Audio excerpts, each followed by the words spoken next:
अगला टॉपिक है प्रमुख शासन प्रणालियाँ।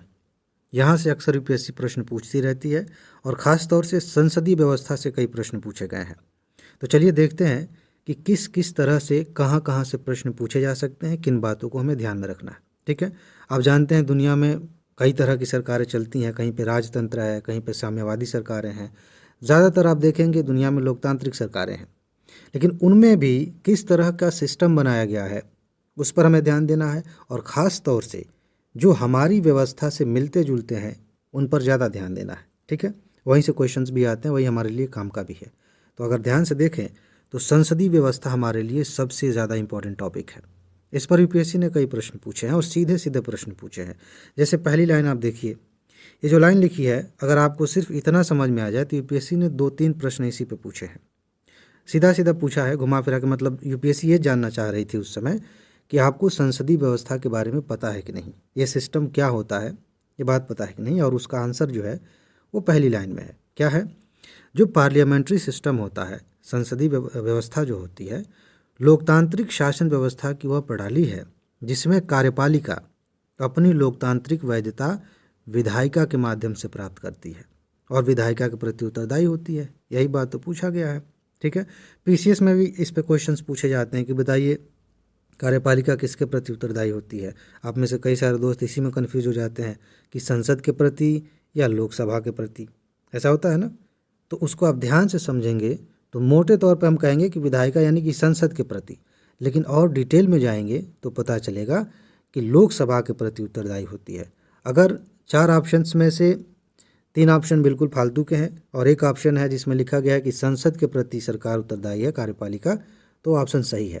लेकिन संसद और लोकसभा दोनों ऑप्शंस दिए गए हों, लोकसभा राज्यसभा दोनों ऑप्शंस दिए गए हों, तो आप लोकसभा को चुनेंगे। ठीक है, ये थोड़ी एक्स्ट्रा बातें हो गई। अब आगे बढ़ते हैं। इस प्रकार संसदीय प्रणाली में कार्यपालिका और विधायिका एक दूसरे से परस्पर संबंधित होते हैं। ध्यान रखिएगा, इस प्रणाली में राज्य का जो मुखिया होता है, यानी कि जिसे हम अपने यहाँ राष्ट्रपति कहते हैं, तथा सरकार का जो मुखिया होता है जिसे प्रधानमंत्री कहते हैं, ये अलग अलग व्यक्ति होते हैं। ये लाइन भी बहुत ही ज़्यादा महत्वपूर्ण है। मैंने आपको पहले भी बताया था कि पॉलिटी पढ़ते समय या कोई भी विषय पढ़ते समय उसे जीवंत करने की कोशिश करिए। देखिए कि आपके यहाँ क्या चल रहा है, रियल लाइफ में क्या हो रहा है। ठीक है, क्या कह रही है ये लाइन, इसको समझिए। यहाँ से क्वेश्चन पूछा जा सकता है। संसदीय प्रणाली में कार्यपालिका और विधायिका एक दूसरे से परस्पर संबंधित होते हैं। ये लाइन बहुत गहरी है, इसको मैंने पहले भी आपको समझाया है, पढ़ाया है कि इनका कार्य संबंध काफ़ी मिलता जुलता है, काफ़ी जुड़ा हुआ है। और एक खास बात यह है कि जो लोग मंत्री बन के कार्यपालिका में बैठे हैं वहीं लोग विधायिका में भी बैठते हैं जब कानून बनता है तो। ठीक है, इस रूप में भी सदस्य काफ़ी कॉमन हो जाते हैं। तो ये परस्पर संबंधित होते हैं। ठीक है, और इस प्रणाली में यानी कि संसदीय व्यवस्था में जो देश का मुखिया, राज्य, यहाँ राज्य से मतलब देश से, राष्ट्र से। ठीक है, तो राज्य का मुखिया जो होता है वो राष्ट्रपति होता है और सरकार का जो मुखिया होता है वो प्रधानमंत्री होता है। दोनों अलग अलग होते हैं। ये बात मैं क्यों जोर दे रहा हूँ इस पर, आगे समझ में आएगा। क्योंकि ऐसा भी होता है कि यूपीएससी एक कंसेप्ट को दूसरे कंसेप्ट के साथ जोड़ती है और पूछ लेती है बताइए अंतर क्या है। ठीक है, तो संसदीय व्यवस्था में ये दोनों अलग अलग व्यक्ति हो सकते हैं, होते ही हैं हमारे यहाँ। अच्छा, भारत की संसदीय व्यवस्था में राष्ट्रपति जो हैं वो नाम मात्र की कार्यपालिका है। ये हैं कार्यपालिका में भी। राष्ट्रपति पढ़ाते समय मैंने बताया था कि देखिए कमाल की चीज़ कि ये कार्यपालिका के भी हिस्सा है और दूसरी तरफ संसद के अभिन्न अंग भी हैं। इस पर हमने काफ़ी बातें की थी। तो राष्ट्रपति नाम मात्र की कार्यपालिका है और जो प्रधानमंत्री हैं और उनका मंत्रिमंडल है वो वास्तविक कार्यपालिका है। ये चीज़ ध्यान रखिएगा। एक चीज़ मैं आपसे पूछ रहा हूँ, क्वेश्चन ज़रा कमेंट में बताइएगा, देखते हैं कितने लोगों को पता है। अस्थाई कार्यपालिका का क्या मतलब है? आप जानते हैं ये जो जिस कार्यपालिका की बात हमने की, जिसके प्रमुख प्रधानमंत्री होते हैं, ये तो 5 साल के लिए है, फिर चुनाव होगा, फिर पता नहीं अगली बार किस पार्टी की सरकार बनेगी, कौन व्यक्ति प्रधानमंत्री बनेगा। लेकिन इसलिए मतलब इसको अस्थायी कार्यपालिका कहते हैं। तो आपको ये बताना है कि अस्थायी कार्यपालिका का क्या मतलब होता है, उसमें कौन शामिल होता है। ठीक है, इंटरेस्टिंग है, देखते हैं कितने लोगों को पता है। अच्छा, और जिनको नहीं पता है वो जब आंसर पा जाएं तो जिस व्यक्ति ने भी, जिस दोस्त ने भी मैसेज किया है उनको लाइक कर दीजिए, उन्हें अच्छा लगेगा। ठीक है, आगे। संसदीय प्रणाली में प्रधानमंत्री देश की शासन व्यवस्था का सर्वोच्च प्रधान होता है। हालांकि संविधान के अनुसार राष्ट्र का सर्वोच्च प्रधान राष्ट्रपति होता है। ये लाइनें सीधे सीधे पूछी जाती हैं, इन्हीं को उठाकर स्टेटमेंट में दे दिया जाता है। आपको नहीं पता है तो फिर दिक्कत हो जाती है। ठीक है, ध्यान दीजिए। संविधान के अनुसार राष्ट्र का सर्वोच्च प्रधान कौन होता है? राष्ट्रपति होता है। लेकिन देश की शासन व्यवस्था की बागडोर प्रधानमंत्री के हाथों में होती है। ठीक, बात समझ में आ गई। अब आगे बढ़ते हैं। अब यहाँ से समझिए कि सरकार बनती कैसे है, संसदीय व्यवस्था में सरकार का गठन कैसे होता है। भारतीय संविधान में संसदीय शासन व्यवस्था के अंतर्गत मंत्रिमंडल के गठन से संबंधित संविधान के अनुच्छेद 74 और 75 ये बहुत ज़्यादा महत्वपूर्ण है। इन्हीं में सारी बातें हैं। ठीक है, मतलब महत्वपूर्ण बात है। अनुच्छेद 74, इसके तहत राष्ट्रपति द्वारा मंत्री परिषद का गठन किया जाता है। आप जानते हैं यूपीएससी भी अब यहाँ से आर्टिकल से क्वेश्चंस खूब पूछने लगी है लगातार। पीसीएस में तो पहले भी पूछे जाते थे। ठीक, तो आपको इस पर भी ध्यान देना है कि आर्टिकल 74 के तहत 74 के तहत राष्ट्रपति द्वारा मंत्री परिषद का गठन किया जाता है, जिसके प्रमुख प्रधानमंत्री होते हैं। उनकी सहायता और सुझाव के आधार पर राष्ट्रपति मंत्रिमंडल पर सहमति देते हैं। इसका क्या मतलब है? प्रधानमंत्री की नियुक्ति किए, अब प्रधानमंत्री जी बताएंगे राष्ट्रपति को कि ये देखिए मेरे पास एक लिस्ट है, इसमें मैंने इस व्यक्ति को ये फला फला मंत्रालय दिया हुआ, ये मंत्री हैं, तो उनको नियुक्त कर लेते हैं फिर राष्ट्रपति। ठीक है, किसकी सलाह पर? प्रधानमंत्री की सलाह पर। और जब उनको हटाना हो, यानी कि मंत्रियों को हटाना हो, तो प्रधानमंत्री कहते हैं कि ये मंत्री ठीक नहीं है, इसको मैं अपने मंत्रिमंडल में नहीं रखना चाहता, इसको हटाइए, राष्ट्रपति हटा देंगे। अच्छा, अनुच्छेद 75 75, प्रधानमंत्री की नियुक्ति राष्ट्रपति के द्वारा की जाती है। वह भारतीय संविधान के अनुच्छेद 75(1) की शक्तियों का प्रयोग करते हुए देश का प्रधानमंत्री नियुक्त करते हैं। तो ये बात आपको ध्यान रखनी है। ओके, अब कुछ सामान्य सी बातें हैं लेकिन इंटरेस्टिंग है और काम की भी हैं। क्या है कि संसदीय प्रणाली की क्या क्या विशेषताएं होती हैं, एक एक करके हम समझ लेते हैं। इसमें से ज़्यादातर चीज़ें आप पहले से जानते हैं तो ज़्यादा दिक्कत नहीं होगी। जैसे आप जानते हैं कि इसको सीधे सीधे अपने देश में देखिए क्या हो रहा है, समझना बहुत आसान हो जाएगा। बहुमत प्राप्त दल का शासन होता है, जो पार्टी बहुमत में होगी वो शासन करती है। सिंपल सी चीज़ है, ये संसदीय व्यवस्था की एक विशेषता है। बाकी चीज़ें आप डिटेल में पढ़ सकते हैं, जहाँ ज़रूरत होती है वहाँ समझाता हूँ। जहाँ मुझे लगता है कि आप ऑलरेडी समझ रहे हैं तो वहाँ पे अनावश्यक टाइम ख़राब नहीं करना चाहिए। ठीक है, अच्छा, लोकसभा के प्रति सामूहिक उत्तरदायित्व होता है, ये बात आप ध्यान रखिए। इसी को लेकर क्वेश्चंस पूछे जाते हैं। हमारे यहाँ क्या है, कार्यपालिका लोकसभा के प्रति सामूहिक रूप से उत्तरदायी होती है। इसको मैं पढ़ रहा हूँ ताकि ध्यान से आपको एक चीज़ समझा सकूँ। मंत्रिपरिषद लोकसभा के प्रति सामूहिक रूप से उत्तरदायी होती है। संसद का निम्न सदन अविश्वास प्रस्ताव कर सरकार को बर्खास्त कर सकता है। इसका क्या मतलब? निम्न सदन का मतलब होता है लोकसभा। ठीक है, तो लोकसभा में अविश्वास प्रस्ताव लाया जा सकता है और वो अविश्वास प्रस्ताव अगर पारित हो जाए तो सरकार गिर जाती है। जब तक सरकार को लोकसभा में बहुमत मिला रहता है तब तक वो सरकार बनी रहेगी, अदरवाइज समझ जाइए कि सरकार गिर जाएगी, और ऐसा कई बार हुआ भी है। ठीक है, तो ये सारी चीज़ें हैं, सरकार को लोकसभा में अपना विश्वास बनाए रखना होता है। नाम मात्र और वास्तविक कार्यपालिका, इसके बारे में भी हमने शुरू में पढ़ा कि भारत की संसदीय व्यवस्था में जो राष्ट्रपति हैं वो नाम मात्र की कार्यपालिका हैं। जो भी कार्यपालिका निर्णय लिए जाते हैं, अंतर्राष्ट्रीय संबंधों में जो समझौते होते हैं वो राष्ट्रपति के नाम से होते हैं, बस उनका नाम चल रहा है। लेकिन आप देखिए, ध्यान से देखिए, प्रैक्टिकली देखिए, प्रधानमंत्री दौरे कर रहे हैं, समझौतों में भाग ले रहे हैं, बहुत सारी चीज़ें हैं। सरकार की जो भी सरकार की योजनाएं हैं, बड़ी बड़ी जो बड़े फैसले लिए जाते हैं, वो कार्यपालिका तय करती है कायदे से। प्रधानमंत्री का मंत्रिमंडल तय करता है, राष्ट्रपति की मुहर होती है, उनका सिग्नेचर होता है। ठीक है, प्रधानमंत्री और उनका मंत्रिमंडल वास्तविक कार्यपालिका है, ये आप समझ गए। अच्छा, केंद्रीय नेतृत्व, इसका क्या अर्थ हुआ? संसदीय शासन प्रणाली में प्रधानमंत्री वास्तविक कार्यकारी होते हैं, वे मंत्रिपरिषद के प्रमुख होते हैं। आई बात समझ में? इसमें आप देखेंगे जो मंत्रिपरिषद है उसमें भी एक व्यक्ति टॉप पर है, वो प्रमुख है, और वो बाकी लोगों को आगे पीछे हटाता रहता है। कि हम, आपने देखा होगा कई बार जो प्रधानमंत्री होते हैं वो मंत्रिमंडल में फेरबदल करते हैं। उसकी न्यूज़ भी आती है कि इनको ये मंत्रालय दिया गया था, अब छीन के इनको दे दिया गया। ठीक है, तो केंद्रीय नेतृत्व इसमें होता है। दोहरी सदस्यता, जिसकी बात मैंने ऊपर की, यह भी संसदीय व्यवस्था की विशेषता है।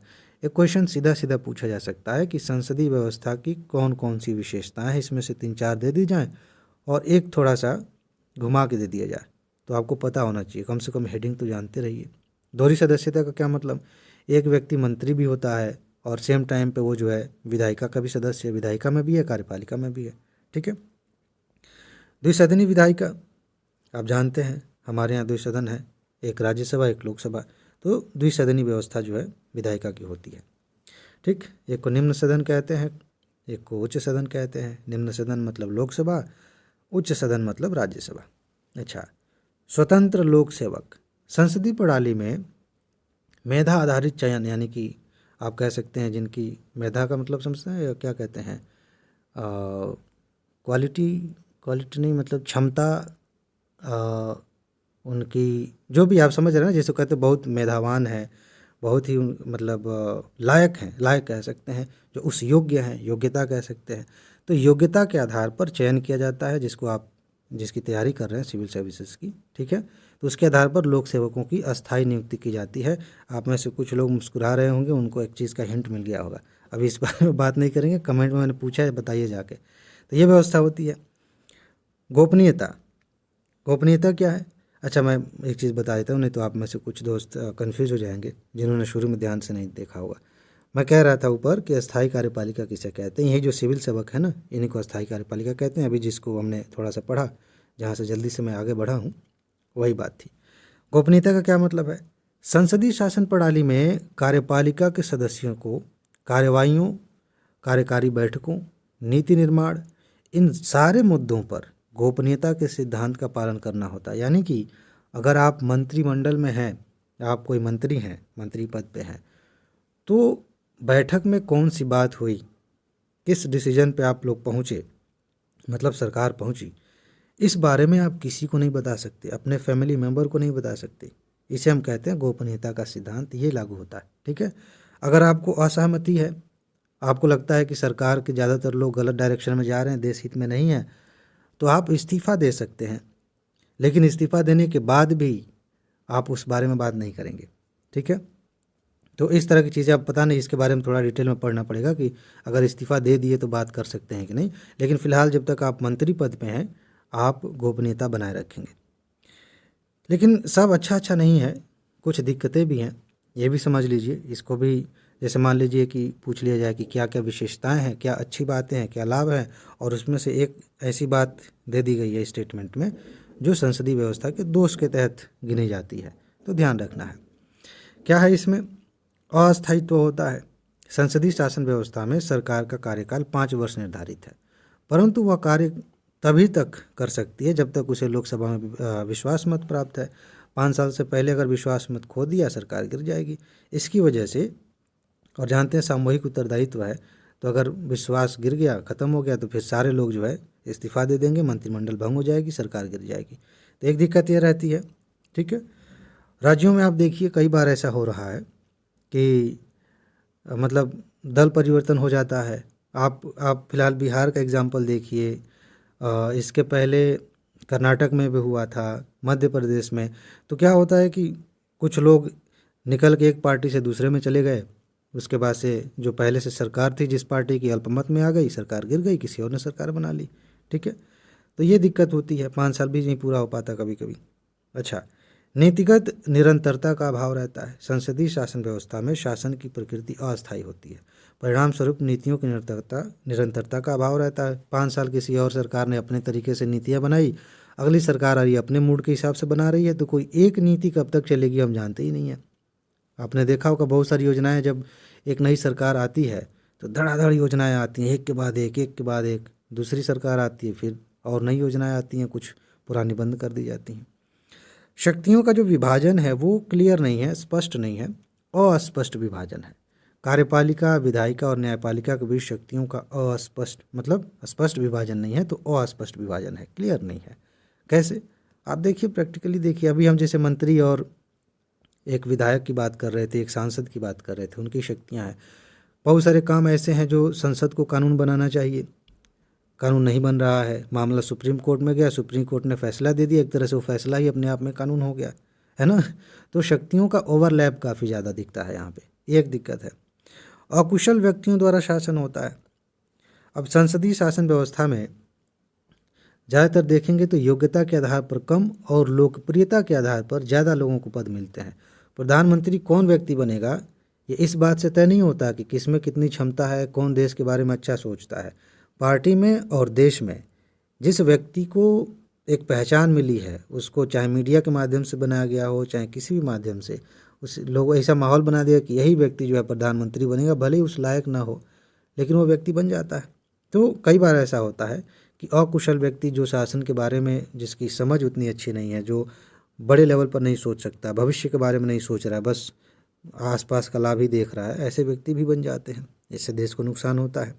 ठीक है, गठबंधन की राजनीति होती है, खूब होती है, अभी भी हो रही है, पहले भी होती है, ये तो आप जानते हैं, और इसकी वजह से कई सारी दिक्कतें होती हैं। ठीक है, इसमें इस बात पर ध्यान नहीं दिया जाता कि सरकार कितने अच्छे से चल रही है, इस पर ध्यान दिया जाता है कि हम कब तक सरकार में बने हुए हैं। ठीक है, राजनीति का अपराधीकरण भी इसमें होता है। अपराधी है, पैसे खूब हैं, टिकट भी मिल जा रहा है और उसको हर तरह से प्रोटेक्शन भी मिल जा रहा है, और बहुत सारे जो गुनाह किए हैं वो भी कभी कभी माफ़ कर दिए जाते हैं। अलग अलग सरकारों में ऐसी चीज़ें होती रहती हैं। तो ये भी एक समस्या है कि राजनीति का अपराधीकरण है। अभी आप देखिए, एक वीडियो में, इसी सीरीज़ में हम बात कर रहे थे कि कितने सारे जो ऐसे विधायक हैं, वर्तमान में सांसद हैं, जो अपराधी बैकग्राउंड के हैं, उनके खिलाफ जो है बहुत गंभीर मामले चल रहे हैं। लेकिन सरकार है अपनी, तो कोई दिक्कत नहीं है, चलता है, ये एक दोष है। अब हम बात करेंगे प्रेसिडेंशियल सिस्टम की, अध्यक्षात्मक शासन प्रणाली की तुलना करने के लिए पूछा जा सकता है, बहुत ज़्यादा महत्वपूर्ण है। यह भी लोकतांत्रिक व्यवस्था में ही होती है, ऐसा नहीं है कि किसी और, जैसे हम लोकतंत्र हैं। ठीक है, लोकतंत्र एक बहुत बड़ी अवधारणा है, इसके बारे में आपने एनसीईआरटी में पढ़ा होगा। तो हमने क्या किया, व्यवस्था बनाई है कि हम अपने हिसाब से सरकार को चुनेंगे, चलाएंगे अपने प्रतिनिधियों के माध्यम से। ऐसा ही होता है, लेकिन थोड़ा सिस्टम चेंज है, इसलिए उसको नाम भी अलग दे दिया गया है। ये अध्यक्षात्मक प्रणाली है। इसमें क्या होता है समझिए, लोकतांत्रिक शासन व्यवस्था की अध्यक्षात्मक शासन प्रणाली में प्रायः राज्य का जो प्रमुख है, राष्ट्राध्यक्ष जो व्यक्ति है, वो सरकार का भी अध्यक्ष होता है, प्रमुख होता है, कार्यपालिका का भी।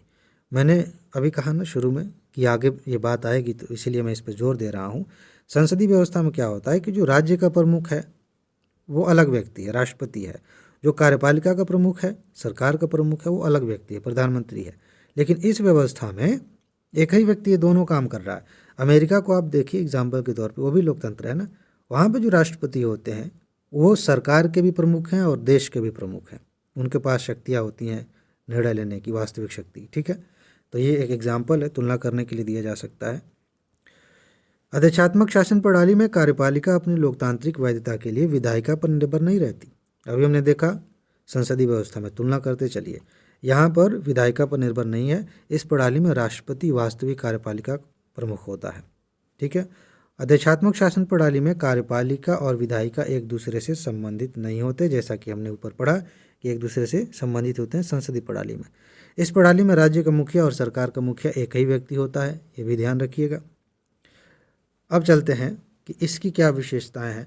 आप ध्यान से देखेंगे तो पता चलेगा कि कुछ ऐसी विशेषताएं, ऐसी चीज़ें जो संसदीय प्रणाली में दोष के रूप में हम देख रहे थे, वहीं यहाँ पर विशेषताओं के रूप में दिखाई देंगी अध्यक्षात्मक शासन प्रणाली में।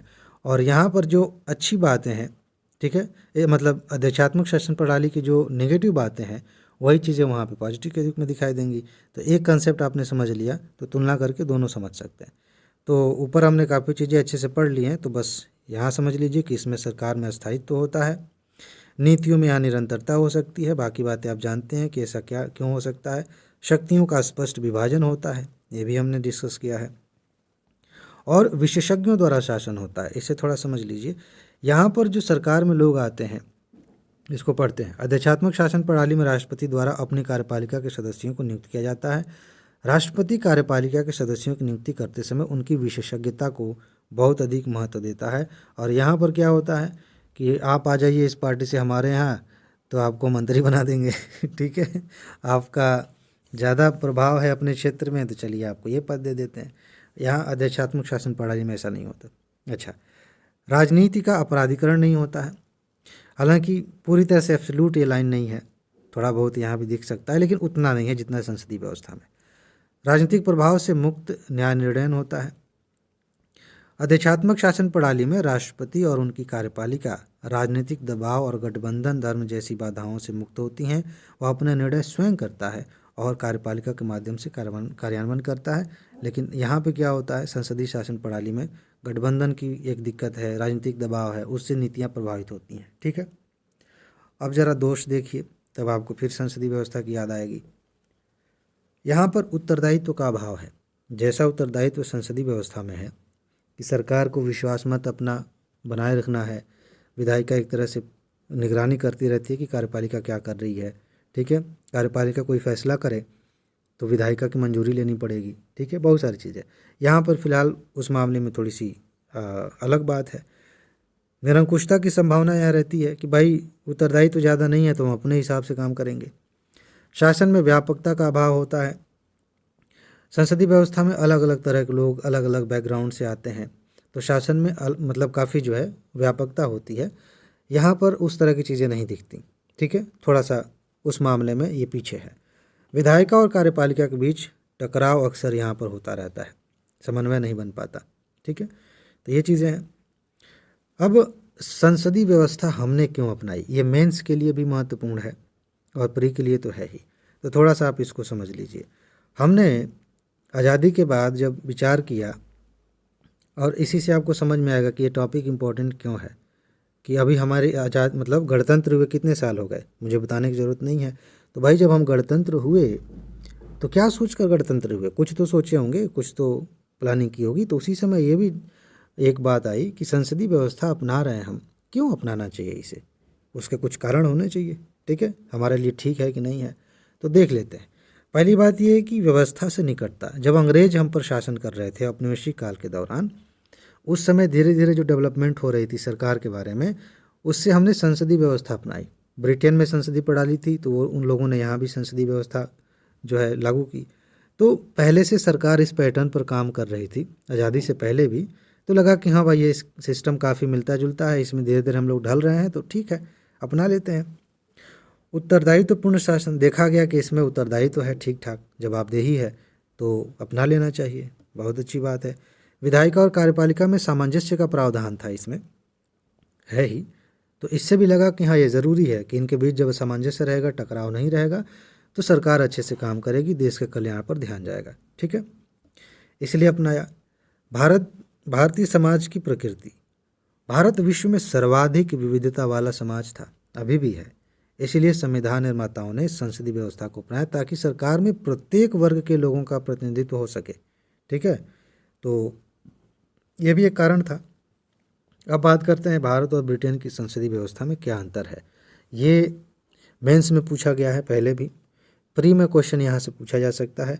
तो आपको अब देखिए सिंपल सी चीज़ है, संसदीय व्यवस्था हमने पढ़ ली है, लेकिन क्या वही संसदीय व्यवस्था हमारे यहाँ है जो ब्रिटेन में है, यह भी तो क्वेश्चन है ना। हमने भले उनसे लिया है, भले उनसे हमने सीखा है, लेकिन एग्जैक्टली एज इट इज़ हमने नहीं ले लिया कि चलो भैया देखा देखी हम भी यही कर लेते हैं। नहीं, हमने अपनी परिस्थितियों के हिसाब से, अपनी आवश्यकताओं के हिसाब से चीज़ों को अपनाया है और उसी के हिसाब से अडॉप्ट करते चले गए हैं। देखना पड़ेगा कि कौन कौन सी चीज़ें कॉमन है या फिर नहीं है। देखिए, भारत का संविधान केंद्र और राज्य दोनों स्तर पर सरकार की संसदीय व्यवस्था का प्रावधान करता है। अनुच्छेद 74 और 75 केंद्र में और अनुच्छेद 163 और 164 राज्यों में संसदीय प्रणाली से संबंधित है। एक क्वेश्चन पूछा जा सकता है जो कि मतलब संभावना कम है, लेकिन आप में से कई सारे दोस्त इसको लेकर कन्फ्यूज हो सकते हैं कि अच्छा केंद्र की बात हो रही है तो केंद्र में ही संसदीय व्यवस्था है, राज्यों में तो नहीं है। मान लीजिए सेंटेंस बन जाए कि भारत में सिर्फ केंद्र स्तर पर संसदीय व्यवस्था है, राज्य में नहीं है। तो जिन्होंने नहीं समझा है वो कहेंगे कि हाँ भाई ठीक है, हमने आज तक संसद की बात सुनी है, संसद में इस तरह की बात सुनी है, संसदीय व्यवस्था सुनी है। राज्य में तो विधायिका होती है, विधायक होते हैं, तो यहाँ पे तो संसदीय व्यवस्था थोड़ा कभी सुना नहीं, तो दिक्कत हो सकती है। फिलहाल एक लाइन में यही बात है कि संसदीय व्यवस्था जो है राज्य स्तर पर भी है। अच्छा, संसदीय सरकार को कैबिनेट सरकार या उत्तरदायी सरकार या सरकार के वेस्टमिंस्टर मॉडल के रूप में भी जाना जाता है तथा यह प्रणाली ब्रिटेन, जापान और कनाडा में मतलब ब्रिटेन, जापान, कनाडा और भारत में प्रचलित है। ठीक है, भारत में सरकार की संसदीय प्रणाली काफ़ी हद तक ब्रिटिश शासन प्रणाली पर आधारित है। हालांकि यह कभी भी पूरी तरह से ब्रिटिश प्रणाली के अनुरूप नहीं रही है और यह निम्नलिखित मामलों में अलग है, भिन्न है। सबसे पहली बात यह है कि राज्य का जो प्रमुख है, जिसके बारे में हमने पहले भी पढ़ा, ब्रिटेन में देखेंगे तो महारानी महाराजा इनका एक बना हुआ है एक स्थान। तो राष्ट्रपति के तौर पर हमारे यहाँ मतलब राष्ट्रपति की व्यवस्था है, वहाँ पर राजतंत्रीय व्यवस्था है, यानी कि राज परिवार का एक व्यक्ति देश का, उस राज्य का प्रमुख होता है। ठीक है, देश और राज्य, इसको यहाँ पर आप एक दूसरे का पर्यायवाची मान के चलिएगा। आप में से बहुत सारे दोस्त इस बेसिक कंसेप्ट को नहीं समझ पाते और उनसे गलती हो जाती है। जब पॉलिटी की क्लास में स्टेट आप पढ़ते हैं, राज्य पढ़ते हैं, कहीं कहीं राष्ट्र राज्य लिखा होता है, तो आप सीधा सीधा पहले नंबर पे ये समझिए कि ये किसी देश की बात हो रही है, पॉलिटिकली एक देश की बात हो रही है। बाकी अगर आप देखते हैं कि केंद्र की बात हो रही है, उसके बाद फिर नीचे राज्यों की बात हो रही है, स्टेट्स की बात हो रही है, तब आप समझेंगे कि हाँ ये दो स्तर की सरकारें हो रही हैं।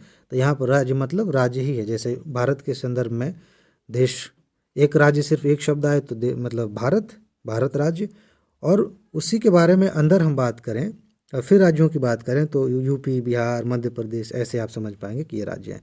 ये बेसिक कंसेप्ट है, कई सारे लोग इसको नहीं समझ पाते, इसलिए मैंने थोड़ा समझा दिया। तो वहाँ पर राजतंत्रीय व्यवस्था है, जो वहाँ की महारानी होती थी, वहाँ के महाराजा होते हैं, वो इस पद पे बैठेंगे देश के प्रमुख के तौर पे, राज्य के प्रमुख के तौर पे। हमारे यहाँ राष्ट्रपति होते हैं। ठीक, अच्छा, इसमें भी एक बात ये समझनी है, यहाँ से क्वेश्चन पूछा जाता है, वहाँ पे जो राजा बैठेगा या महारानी इस पद को संभालेंगी, उनका निर्वाचन नहीं होता, वो एक तरह से वंशानुगत है, वंश परंपरा के आधार पर कि इनके बाद ये, इनके बाद ये। हमारे यहाँ राष्ट्रपति निर्वाचित होते हैं, गणतंत्र हैं हम।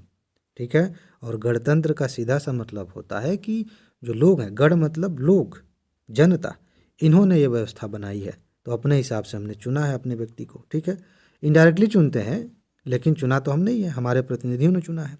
ओके, अच्छा, इसके बाद संसद की सर्वोच्चता।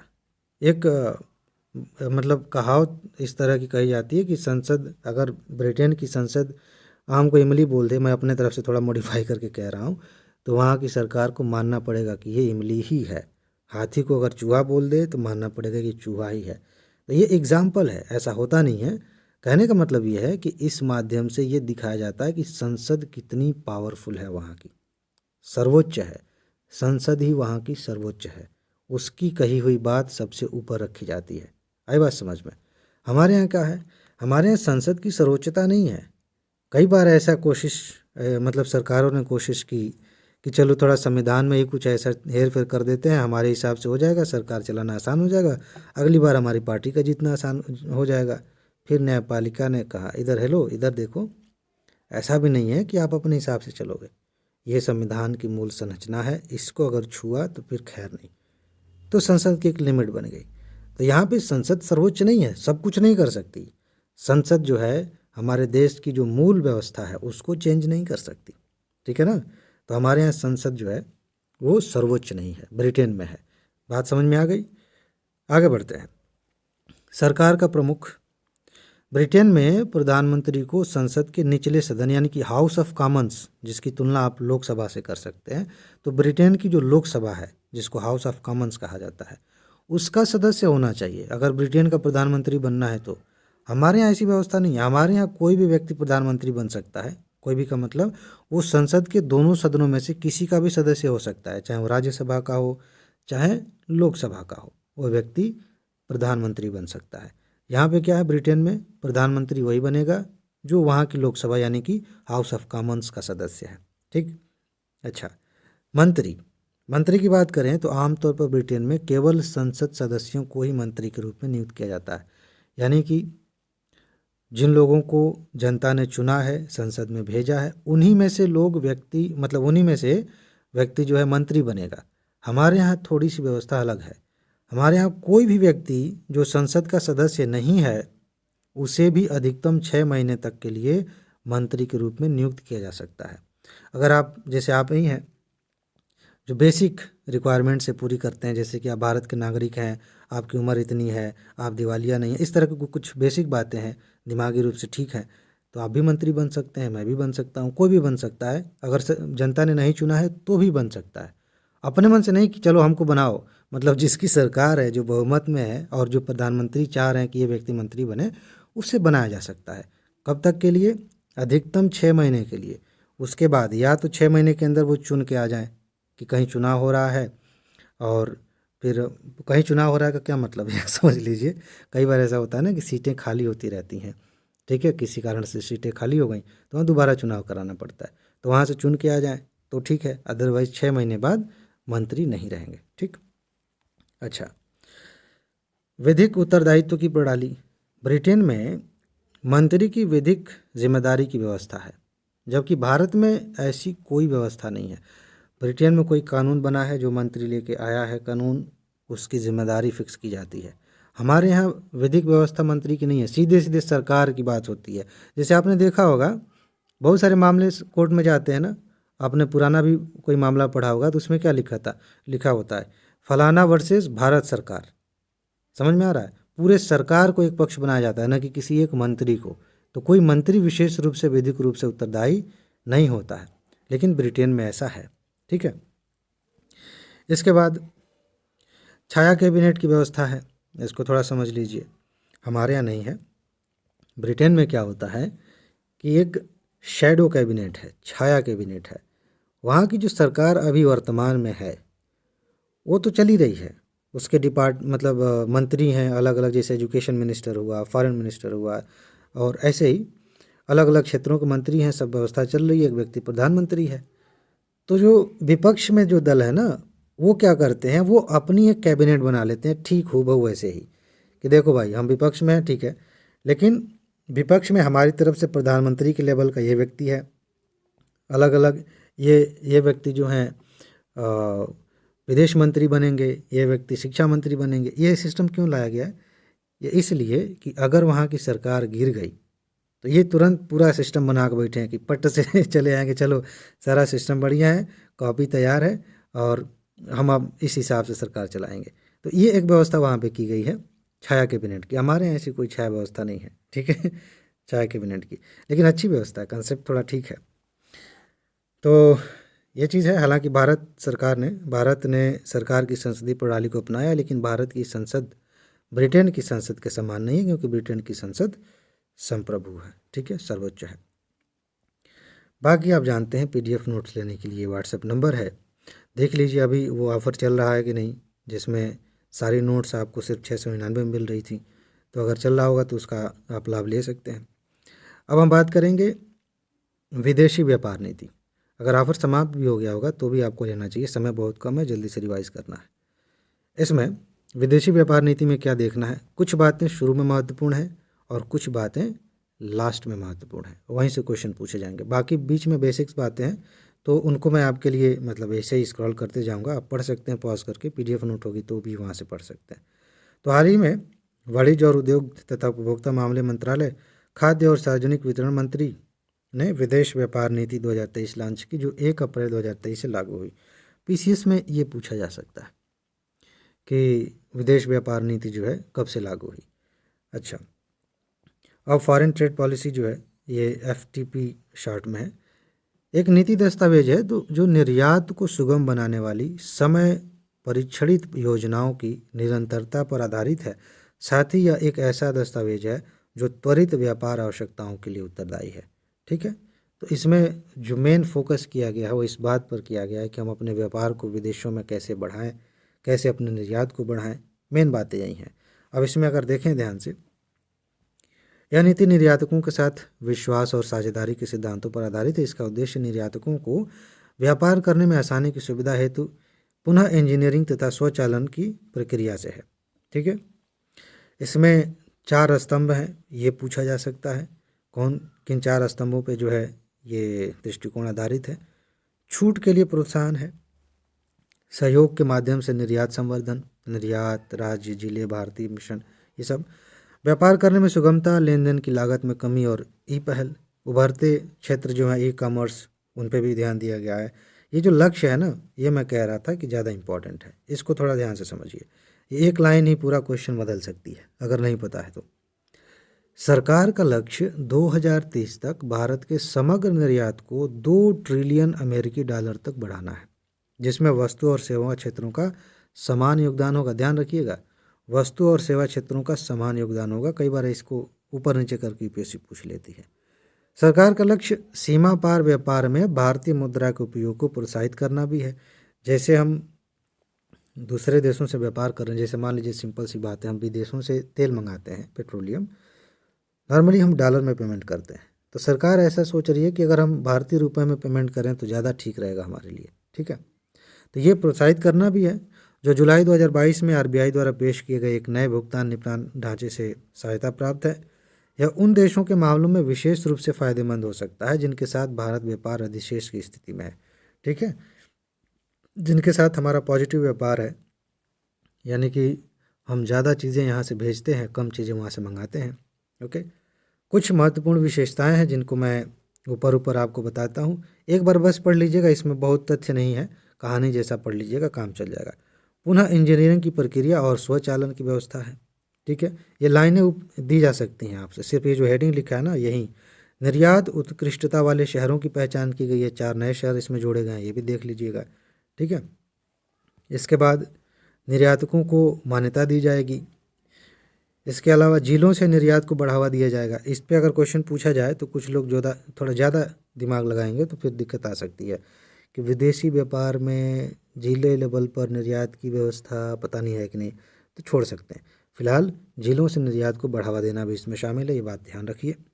इसके बाद ये बाकी चीज़ें आप पढ़ सकते हैं वीडियो को पॉज करके। स्कॉमेट नीति को कारगर बनाना, इसको थोड़ा समझ लीजिए कि नीति क्या है। स्कॉमेट, इसके तहत दोहरे उपयोग वाले उत्पादों के निर्यात को व्यवस्थित किए जाने पर बल दिया गया है। ठीक है, भारत निर्यात नियंत्रण व्यवस्था पर अधिक जोर दे रहा है क्योंकि निर्यात नियंत्रण व्यवस्था वाले देशों के साथ यह मजबूत व्यापार एकीकरण सुनिश्चित कर रहा है। ठीक है, और स्कॉमेट पर हितधारकों के बीच व्यापक पहुंच और समझ है। ठीक है, साथ ही भारत द्वारा की गई अंतर्राष्ट्रीय संधियों और समझौतों को लागू करने हेतु नीति व्यवस्था को और अधिक मजबूत किया जा रहा है। भारत में मजबूत निर्यात नियंत्रण प्रणाली भारत से स्कॉमेट के तहत नियंत्रित वस्तुओं और प्रौद्योगिकियों के निर्यात की सुविधा प्रदान करते हुए भारतीय निर्यातकों को दोहरे उपयोग वाली कीमती वस्तुओं और प्रौद्योगिकियों तक पहुंच प्रदान करेगी। ये बात ध्यान रखिएगा। तो एक अलग से क्वेश्चन बन सकता है वन लाइनर, स्कॉमेट नीति क्या है। ई कॉमर्स निर्यात को सुगम बनाना, तो इसमें भी कुछ लक्ष्य हैं। ई कॉमर्स तेजी से आगे बढ़ रहा है, तो आप ध्यान रखिएगा कि 2030 तक ई कॉमर्स क्षेत्र में इसकी संभावना जो है 200 से 300 बिलियन अमेरिकी डॉलर पहुंचने की संभावना है। और इस पॉलिसी में कुछ बातें ऐसी कही गई हैं, बस थोड़ा सा देख लीजिए। इसके बाद एक्सपोर्ट प्रमोशन कैपिटल गुड्स, इस योजना के तहत भी कुछ सुविधाएं दी गई हैं, तो इसका सीधा सा देख लीजिए। एक्सपोर्ट जो यहाँ से होगा, प्रमोशन कैपिटल गुड्स, जो कैपिटल गुड्स हम सामान भेज रहे हैं, ठीक है, उसके प्रमोशन पर जो है, मतलब उसके एक्सपोर्ट पर प्रमोशन दिया जाएगा, प्रोत्साहन दिया जाएगा। सरकार उसमें अलग अलग तरह की छूटें प्रदान करेगी, तो वो चीज़ें यहाँ पर दी गई हैं। इसके अलावा अभी लास्ट में आते हैं जो मेन चीज़ है जिसके साथ तुलना की जाएगी। जैसे मैंने बताया कि कितने ट्रिलियन तक हमें पहुँचाना है अपना व्यापार, उसके साथ तुलना करके एक लाइन बनाई जा सकती है, और सारे इस पूरी नीति का निचोड़ वही है। अग्रिम प्राधिकरण योजना के तहत सुविधा, तो इसके तहत भी जो है कुछ सुविधाएं दी जाएंगी, इनको थोड़ा सा पढ़ लीजिए। एमनेस्टी योजना है, इसके तहत पंजीकरण के लिए एक ऑनलाइन पोर्टल लॉन्च किया जाएगा, और निर्यातकों पर बहुत ध्यान दिया गया, जो मैंने शुरू में आपको बताया। निर्यातकों को इस योजना का लाभ उठाने के लिए 6 महीने की विंडो उपलब्ध होगी। ठीक है, इसमें प्राधिकरणों के निर्यात दायित्व में चूक से संबंधित सभी लंबित मामले शामिल होंगे ताकि जल्दी जल्दी आगे काम बढ़ सके। इन्हें अपूर्ण निर्यात दायित्व के अनुपात में छूट प्राप्त सभी सीमा शुल्क के भुगतान पर नियमित किया जा सकता है। अब देखिए, तुलना की जा सकती है कि पिछली व्यापार नीति में क्या लक्ष्य रखे गए थे और अभी की जो व्यापार नीति है उसमें क्या लक्ष्य है। इन्हीं को लेकर अगर यूपीएससी ने इस पर क्वेश्चन बनाया तो यही बस 2 बातें हैं। कई बार टॉपिक को हम विस्तार से पढ़ते हैं ताकि बात समझ में आ सके, लेकिन काम की बातें सिर्फ 1 या 2 लाइनों में होती है।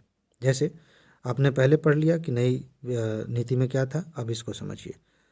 2015 से 20 के लिए विदेशी व्यापार नीति में वर्ष 2020 तक 900 बिलियन अमेरिकी डॉलर के निर्यात का लक्ष्य रखा गया। अभी कितना रखा गया, कितने ट्रिलियन, अभी बिलियन में था ना, अभी का ट्रिलियन में हो गया 2030 तक।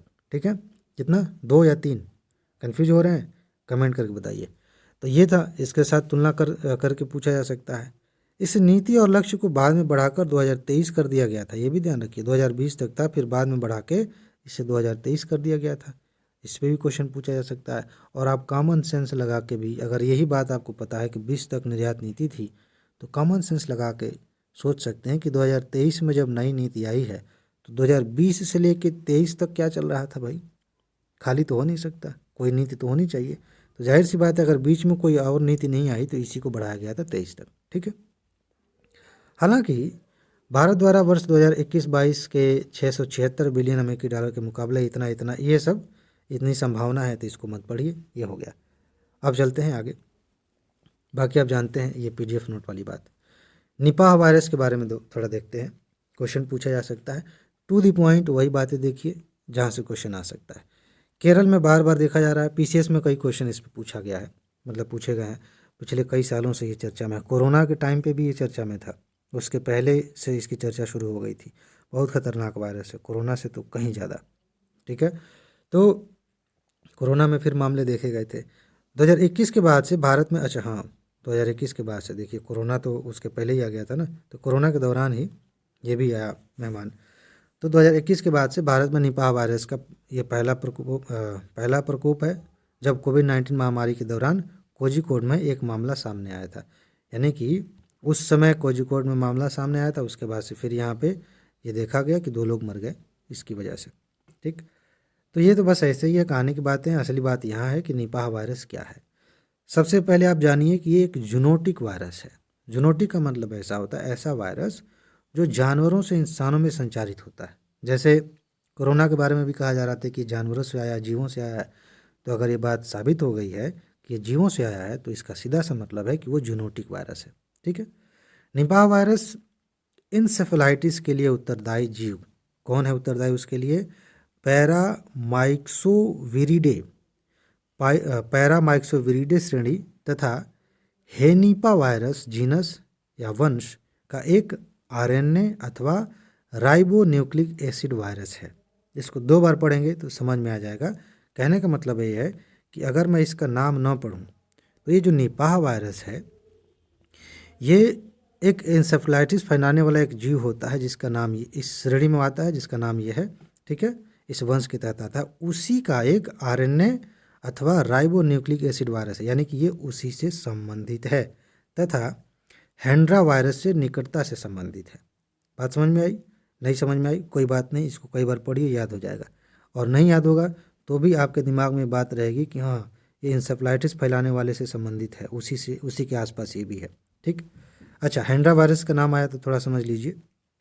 हैंड्रा वायरस संक्रमण एक दुर्लभ उभरता हुआ जूनोसिस है जो संक्रमित घोड़ों और मनुष्यों दोनों को गंभीर रूप से प्रभावित करता है और अक्सर घातक बीमारी का कारण बनता है। तो एक अलग से क्वेश्चन पूछा जा सकता है कि ये हैंड्रा वायरस किसको प्रभावित करता है? घोड़ों को प्रभावित करता है, मनुष्यों को भी। ठीक है। यह पहली बार, अब हम फिर वापस से निपाह पे आ गए। ठीक है। पहली बार 1998 और 1999 में मलेशिया तथा सिंगापुर में पाया गया था। कौन? हैंड्रा नहीं, निपाह। इस बीमारी का नाम मलेशिया के एक गांव सुंगई निपाह के नाम पर रखा गया है, जहां सबसे पहले इसका पता चला था।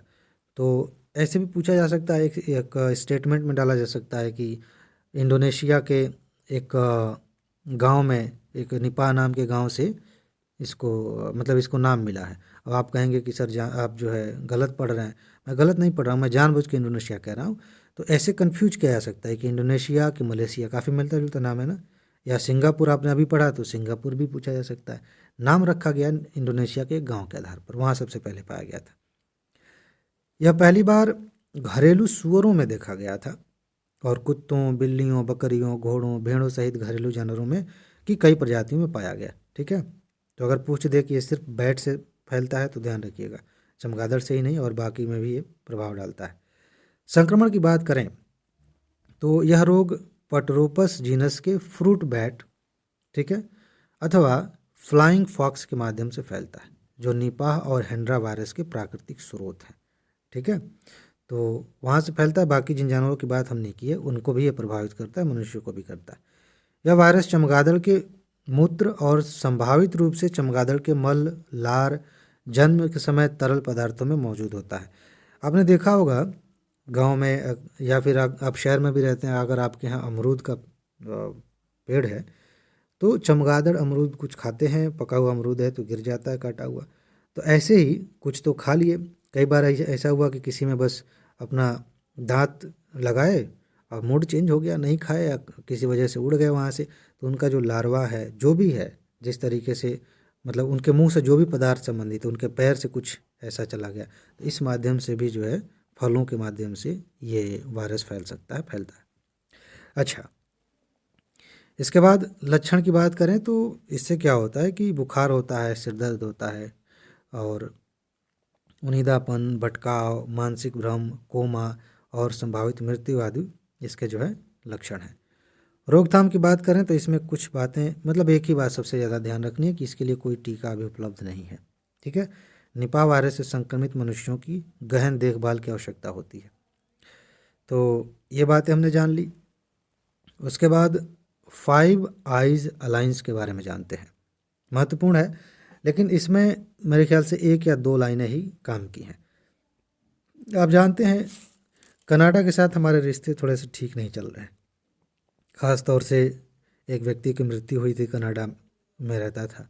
ठीक है, खालिस्तान वाला मुद्दा, G20 के टाइम पे भी बातें थोड़ी और बिगड़ गई। ठीक है, तो इसकी वजह से 5 आइज़ अलायंस चर्चा में आ गया। हाल ही में कनाडाई प्रधानमंत्री ने आरोप लगाया कि कनाडा में ये जो भी है व्यक्ति मारा गया तो उसके लिए भारत जिम्मेदार है। तो 5 आइज़ अलायंस की रिपोर्ट में भी इसका समर्थन किया गया। तो अब इसके बारे में जान लेते हैं कि क्या है। यह एक खुफिया गठबंधन है, मतलब देशों का गठबंधन है और एक खुफिया तरीके से जानकारी इकट्ठा करते रहते हैं। ठीक है, जिसमें कौन कौन शामिल हैं ध्यान रखिएगा। Australia, Canada, New Zealand, United kingdom और संयुक्त राज्य अमेरिका, ये 5 शामिल हैं। लेकिन 5 आइज़ अलायंस में सिर्फ 5 ही नहीं हैं, और भी हैं, अभी समझ में आएगा। ये देश बहुपक्षीय यूके यूएसए समझौते के पक्षकार हैं, ये ध्यान रखिएगा। एक समझौता हुआ था, यूके यूएसए समझौता, उसके पक्षकार हैं, जो सिग्नल इंटेलिजेंस में संयुक्त सहयोग के लिए एक संधि है। तो इस पे अगर पूछा जाए कि यूके यूएस समझौता क्या है, तो वो सिग्नल इंटेलिजेंस के लिए एक संधि है। अब इस अलायंस की विशेषताएं थोड़ा सा देख लेते हैं। ये जो भागीदार राष्ट्र हैं ये सहयोग करते हैं एक दूसरे का। ठीक है, खुफिया जानकारी आदान प्रदान करते हैं कि देखो भाई, मुझे एक जानकारी मिली है कि एक व्यक्ति ये बहुत बड़ा स्मगलर है, आपके देश में जा रहा है, इतनी बड़ी स्मगलिंग होने वाली है, यहाँ पे आतंकवादी घटना होने की संभावना है। तो इस तरह की बातें जो है, खुफिया जो जानकारी है, ये एक दूसरे के साथ शेयर करते हैं।